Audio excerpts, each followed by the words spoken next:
ये तो सब कथा अमर कथा का फल है। प्यार से बोलो जय श्री राधे। कहने लगे अमर कथा का फल है। बोले कहने लगे अमर कथा हमें भी सुनाइए, ये कथा हमें भी सुनाइए। बोले बाबा कहने लगे जब भी हम कथा सुनाते हैं ना तो आंखें बंद करके सुनाते हैं। बोले आपको ओम देखो, जैसे हाजी का अर्थ ओम का अर्थ एक ही बात है।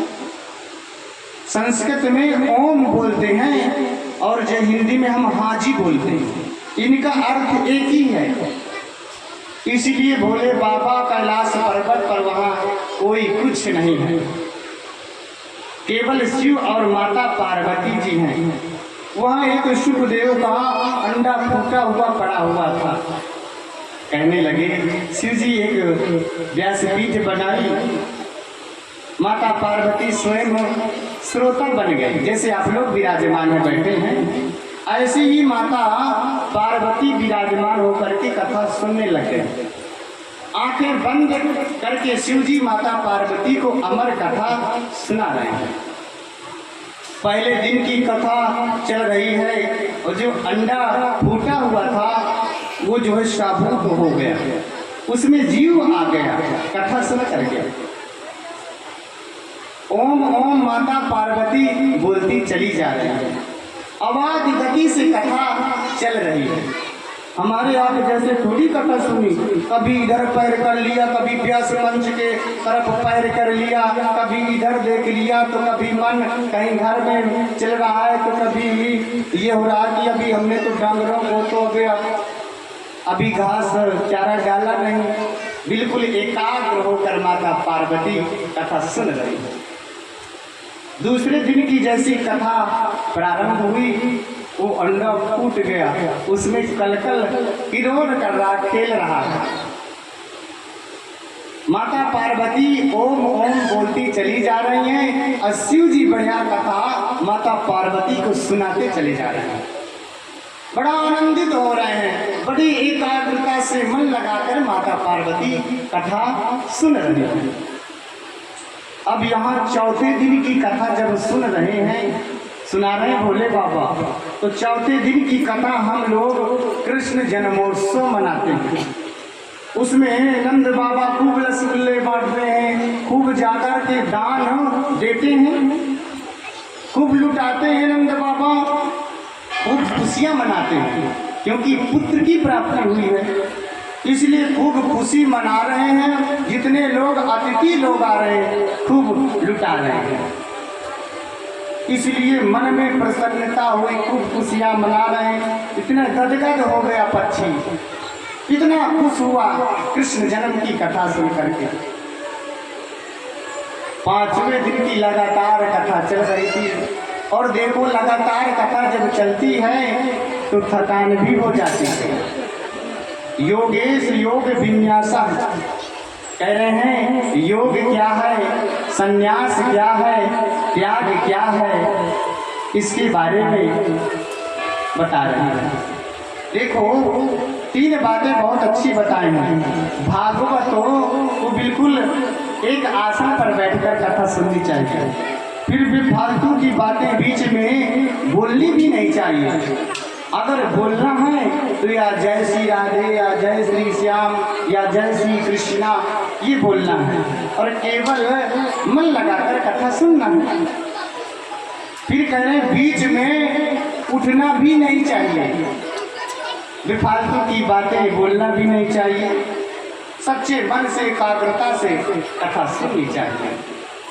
अब यहाँ लगातार 5 दिन हो गए और लगातार कथा सुनते सुनते यहाँ तो 3 घंटे में हालात खराब हो जाते हैं, और वहाँ लगातार चल रही है कथा। 5 दिन हो गए और जहाँ 2 बज गए, अरे चलो भैंसों को डालना है घास, दूध निकालना है।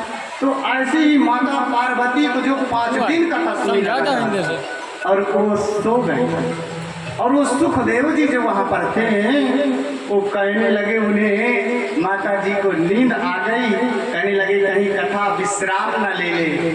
इसलिए सुखदेव के रूप में जो पक्षी था वो ओम ओम बोलना प्रारंभ कर दिया। जब ओम ओम बोलना प्रारंभ किया, 6वें दिन की 7वें दिन की कथा समाप्ति की ओर, विश्राम की ओर गई। जैसे ही भोले बाबा कहने लगे बांके बिहारी लाल की जय, जैसे जयकारा लगा, माता पार्वती की नींद खुल गई, नींद टूट गई। कहने लगे कथा चल रही थी, आवाज गति से कथा चल रही थी। ये कथा चली और 5 दिन मैं तो सो गई। माता पार्वती कह रही है मुझे तो नींद आ गई थी, मैं तो सो गई थी। बोले कहने लगे योग क्या है, संन्यास क्या है, त्याग क्या है। उद्धव जी को भगवान श्री कृष्ण ज्ञान की बातें बता रहे थे। कहने लगे कथा तो विश्राम हो गई। कहने लगे ओम ओम कौन बोल रहा था। जब देखे तो व्यास पीठ के पीछे भागवत सुनना निषेध है, मना है। जब देखे तो सुख हो, पक्षी एक ओम ओम बोल रहा था। शिव जी को आया क्रोध, कहने लगे इन्होंने कथा सुनी, मुझे कोई आपत्ति नहीं है, मुझे कोई दुख नहीं है, मगर इन्होंने ब्रह्म विद्या की चोरी की है और व्यास पीठ के कथा सुनना निषेध है। इसलिए शिव जी अपना त्रिशूल लेकर के मारने के लिए दौड़ पड़े। जब मारने के लिए दौड़ पड़े शिव जी तो क्रोध आ गया, छोड़ दिए। और वो सुखदेव जी उड़ता हुआ बद्रिका आश्रम पर जा रहा है। जब धीरे धीरे बद्रिका आश्रम पर जाने लगा और शिव जी का त्रिशूल लगा हुआ है पीछे। देखो आप बिल्कुल शांति होकर के जलपान कर लो, तो मत बिल्कुल मचाओ, प्यार से बोलो जय श्री राधे।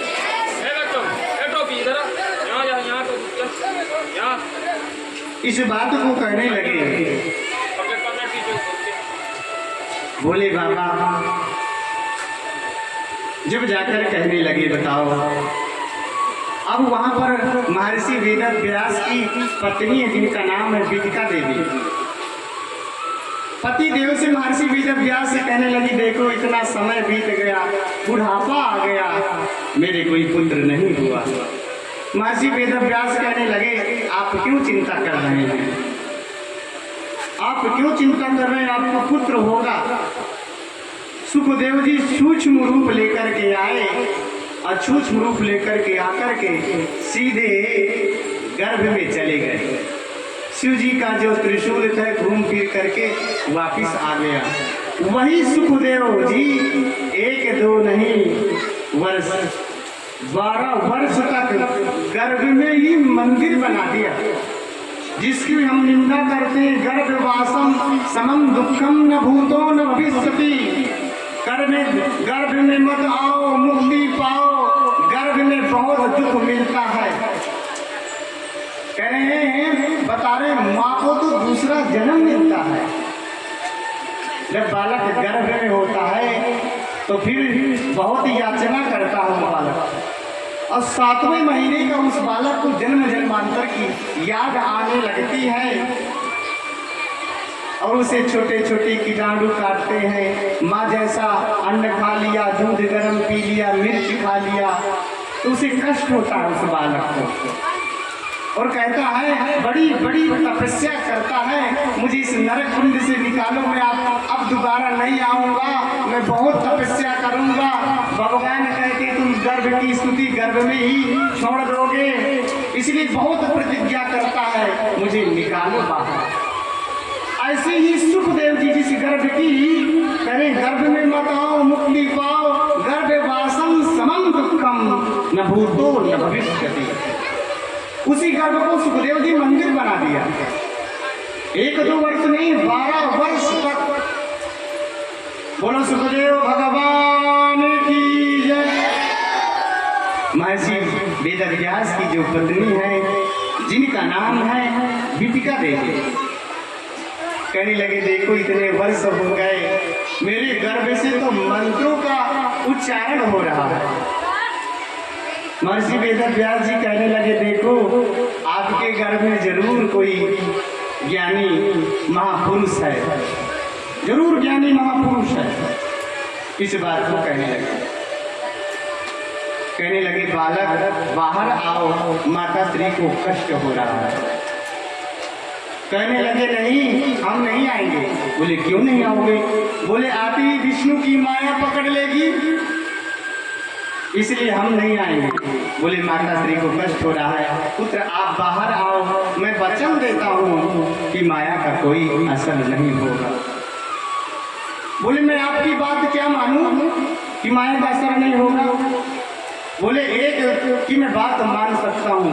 बोले लक्ष्मी पति नारायण ही आकर के कह दे कि माया का कोई नहीं असर होगा तो मैं जरूर आऊँगा।